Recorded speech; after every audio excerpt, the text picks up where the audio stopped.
Baik, bismillahirrahmanirrahim. Assalamualaikum warahmatullahi wabarakatuh. Perkenalkan, nama saya Muhammad Fahri Fajri.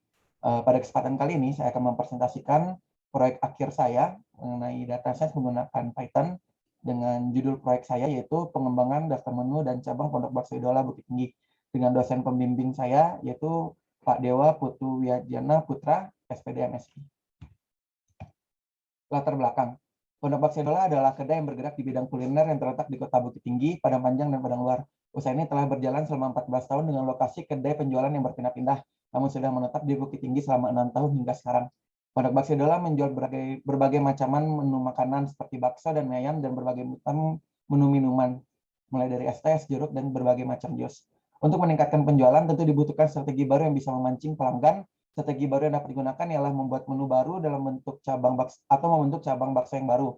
Menu baru yang bisa dibuat berupa jenis bakso baru atau kombinasi dari pesanan yang sering atau jarang dibeli pelanggan. Sedangkan cabang baru dapat berlokasi di daerah pelanggan jauh berada. Rumusan masalah. Nah, pada proyek ini saya mengambil 3 rumusan masalah. Yang pertama, bagaimana strategi yang dapat digunakan untuk meningkatkan pendapatan Pondok Bakso Idola. Yang kedua, untuk meningkatkan jumlah konsumen dan meratanya penjualan setiap jenis menu, kombinasi menu apa yang dapat direkomendasikan. Dan yang ketiga, di mana posisi terbaik cabang Pondok Bakso Idola akan didirikan. Metode yang saya gunakan ada 2. Yang pertama, association rule.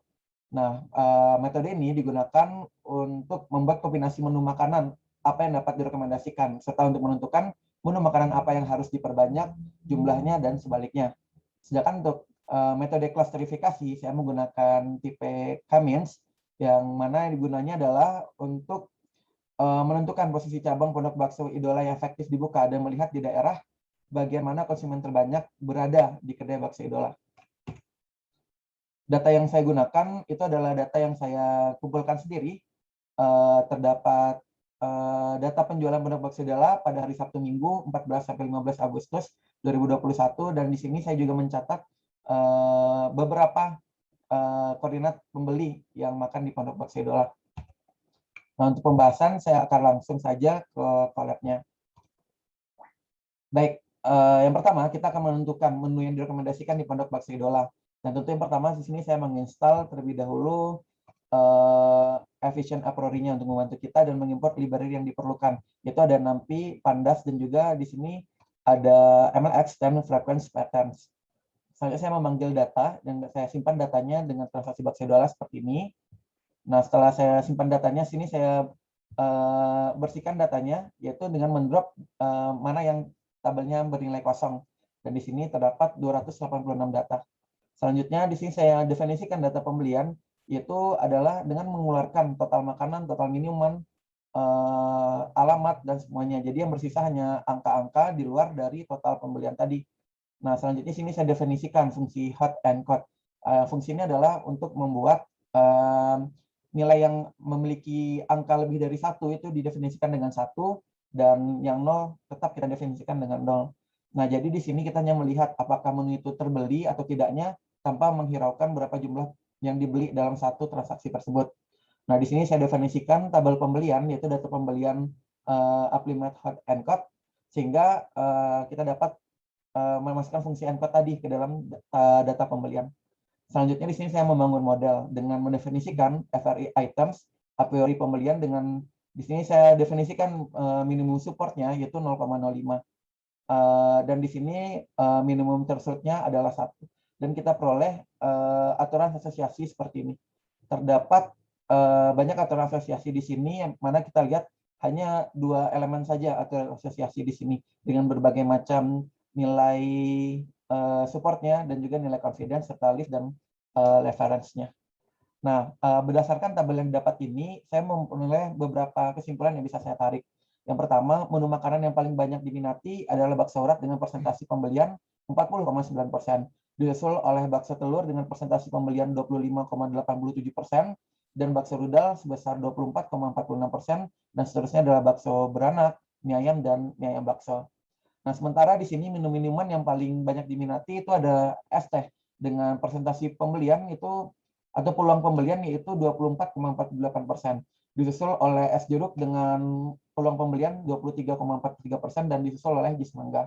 Nah, sementara yang menu paling tidak laku bisa kita lihat pada tabel pembelian sebelumnya, itu adalah bakso mangkok yang hanya terjual 7 dari 782 bakso yang terjual. Sementara minuman paling tidak laris adalah jus jambu yang hanya terjual 8 dari 460 menu minuman yang terjual. Nah, di sini saya bisa menarik lagi kesimpulan, yaitu menu yang bisa kita kombinasikan di sini adalah untuk mengombinasikan satu makanan dan satu minuman saja begitu. Jadi di sini bisa kita lihat yang pertama kita bisa mengambil support dan confident yang terbesarnya. Nah, di sini support confident terbesar itu dipegang oleh bakso urat dan es jeruk dengan nilai support yaitu 11,88% dan confident sebesar 29%. Nah, untuk orang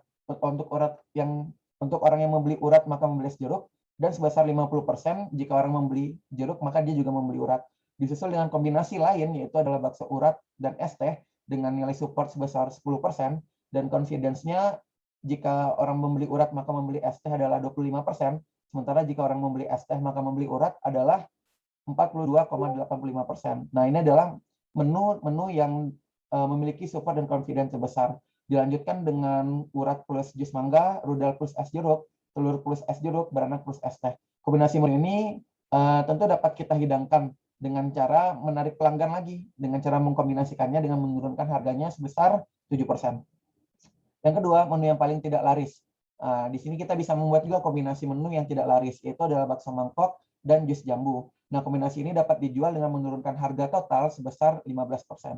Yang ketiga, kombinasi menu terlaris dengan menu yang tidak laris. Jadi, kombinasi pertama dan kedua kita campurkan. Menu makanan terlaris di sini bakso urat, menu minuman tidak terlaris yaitu jus jambu. Jadi kita bisa membuat bakso urat plus jus jambu, dan sebaliknya, bakso mangkok yang paling tidak laris dan minuman paling laris adalah es teh. Nah, karena menu ini adalah gabungan dari yang tidak laris dan laris, kita di sini bisa menjual kombinasi ini dengan memotongkan harga sebesar 10%. Nah, selanjutnya di sini kita akan menentukan hubungan antara pembelian minuman dan makanan. Pertama, saya definisikan total, yaitu total makanan dan total minuman. Dan di sini saya definisikan isi tabel dari total makanan dan total minuman. Nah, dengan menggunakan algoritma Hancock, dengan jika ada diberi 1, jika tidak diberi 0, kita dapatkan seperti ini. Selanjutnya kita coba membangun model seperti yang tadi, dan di sini saya coba minimum supportnya 0 saja, karena tentu di sini bakal hanya terbentuk 2 saja, total minuman dan total makanan, dan dibalik, jadi hanya dua aturan asosiasi saja yang terbentuk. Nah, di sini kita bisa menarik kesimpulan bahwa sebesar 85,38% pelanggan akan membeli makanan dan minuman secara bersamaan. Jika pelanggan membeli makanan, maka 66% pelanggan juga akan membeli minuman. Sementara jika pelanggan membeli minuman, maka 98,4% pelanggan juga akan membeli makanan.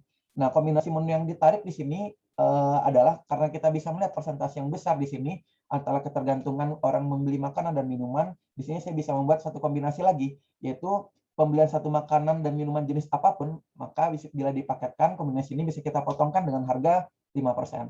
Nah, selanjutnya, karena kita telah mendapatkan kombinasi-kombinasi yang dapat kita rekomendasikan, di sini saya akan mencoba mencari posisi cabang bakso idola yang lebih efektif di mana. Yang pertama di sini saya import library tambahan, Matplotlib Pilot dan Scarlet Cluster dengan import Kamiens. Nah, di sini saya menginstal Pilo. Nah, bisa dilihat ini adalah lokasi pondok bakso idola di tengah-tengah kota Bukit Tinggi di sini. Nah, selanjutnya di sini saya sudah mengtransformasikan posisi pembeli ke dalam aplikasi GeoGebra sehingga didapat seperti ini. Nah, jika diperbesar, kita dapatkan seperti ini. Nah, angka-angka ini tadi saya simpan ke dalam Excel koordinat. Nah, sehingga apabila kita pandu koordinat nanti akan keluar seperti ini. Dan saya rapikan data koordinatnya diperoleh seperti ini. Selanjutnya di sini saya mendefinisikan nilai X, yaitu adalah data iLogs dengan mengambil tabel kolom ke-0 dan kolom ke-1. X seperti ini.